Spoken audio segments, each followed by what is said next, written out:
பிரியமானவர்களே, இயேசுவோடு நாம் நிகழ்ச்சியில் 78ஆம் வாரத்தை சந்திப்பதில் மிகுந்த மகிழ்ச்சி அடைகிறேன். கர்த்தருடைய வார்த்தை இன்று நாம் பார்ப்போம்.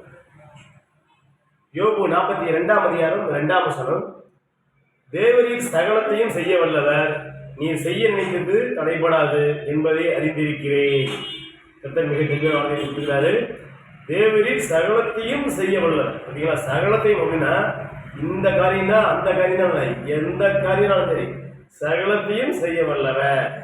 நீர் செய்ய நினைத்து தடைபடாது.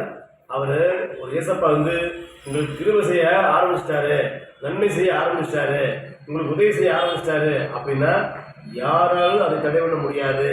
அதனால்தான் நீர் செய்ய நினைத்தது தடைபடாது என்பதை அறிந்திருக்கிறேன் அப்படின்னு யார் சொல்றா? அப்படி அதாவது யோபு பக்தன் சொல்றா. அப்படி அப்போ ஏசப்பா நீங்க எல்லாமே செய்ய முடியும். நீங்க ஏசப்பா குறிப்பிட்ட லிமிட்லாம் கிடையாது.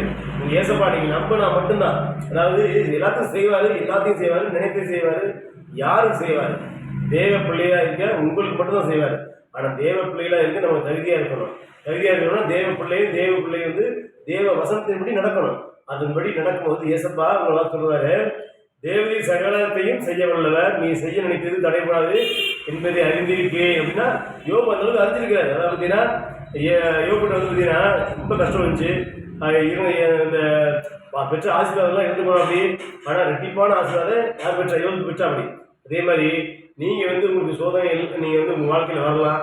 நீங்கள் கர்த்தரில் நீங்கள் உண்மையாக நீங்கள் நினைச்சிருக்கும் போது ஏசப்பா உங்களுக்கு எல்லாத்தையும் ரெட்ட தனியாக ஜெயித்து கொடுப்பாரு.